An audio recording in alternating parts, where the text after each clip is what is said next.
Μήνυμα προς τους κατοίκους της γης. Λαοί της γης. Μια σημαντική αλήθεια, που παρέμενε κρυμμένη για μεγάλο διάστημα, πρέπει τώρα να σας αποκαλυφθεί. Ένα κοσμικό γεγονός τεράστιας σημασίας πλησιάζει, ένα γεγονός που θα αποτελέσει σημείο καμπής για όλη την ανθρωπότητα. Ο Ποσειδώνας θα ανάψει. Η έλευση του φωτός.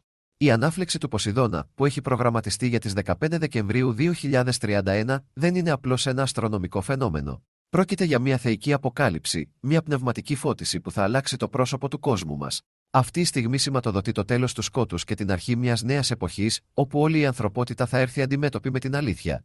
Γιατί αυτό είναι σημαντικό? Το τέλος της ψευδαίσθησης. Όμικρον με τόνο, τι είναι ψεύτικο, όμικρον με τόνο, τι έχει χτιστεί πάνω στην άμμο, θα εξαφανιστεί. Οι ψευδαισθήσεις που κρατούσαν την ανθρωπότητα στην άγνοια θα χαθούν. Η ανάφλεξη του Ποσειδώνα συμβολίζει μια παγκόσμια μεταμόρφωση, που καλεί κάθε άνθρωπο να δει τον κόσμο όπως είναι στην πραγματικότητα. Μια μοναδική ευκαιρία.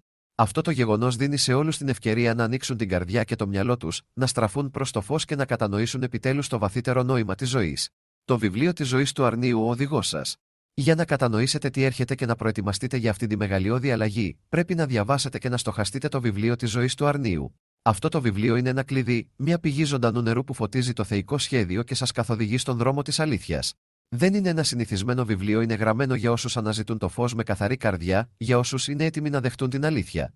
Η απλότητα της αποκάλυψης μετά την ανάφλεξη του Ποσειδώνα, ακόμα και ένα παιδί θα μπορέσει να κατανοήσει τις διδασκαλίες του, καθώς το πέπλο που σκέπαζε τις γραφές θα σχιστεί. Ένα παγκόσμιο κάλεσμα. Αυτό το μήνυμα δεν απευθύνεται μόνο σε λίγους, αλλά σε όλους, χωρίς εξαίρεση. Όλοι καλείστε να γίνετε μέρος αυτής της μεταμόρφωσης. Μην καθυστερείτε. Παρατηρήστε τα σημάδια γύρω σας. Το φαινομενικό χάος αυτού του κόσμου είναι μόνο ο πρόλογος για μια πνευματική αναγέννηση. Αναζητήστε την αλήθεια, διαβάστε το βιβλίο της ζωής. Προετοιμάστε το μυαλό και την καρδιά σας. Ενωθείτε στο φως όταν ο Ποσειδώνας ανάψει. Όσοι κατανοήσουν θα προχωρήσουν μαζί προς έναν ανανεωμένο κόσμο.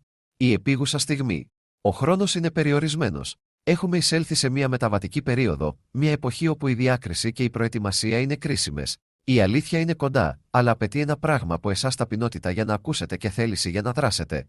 Σας μιλώ με απλότητα, ήρθε η ώρα να επιλέξετε το φως ή να παραμείνετε στο σκοτάδι. Ένα λαμπρό μέλλον. Μετά την ανάφλεξη του Ποσειδώνα, θα σας δοθεί ένας χρόνος χάριτος για να διαβάσετε το βιβλίο και να στραφείτε προς τον Θεό. Στη συνέχεια θα ακολουθήσει ένας χρόνος απόσυρσης, και τελικά θα έρθει η στιγμή που η γη θα καθαριστεί. Όσοι ακούσουν και κατανοήσουν, θα κατοικήσουν σε αυτή τη νέα γη, σε έναν κόσμο σε αρμονία με τη θεϊκή τάξη. Αυτό το μήνυμα είναι ένα φως που εκτείνεται προς εσάς. Δεχτείτε το στην καρδιά σας, στοχαστείτε το και προετοιμαστείτε.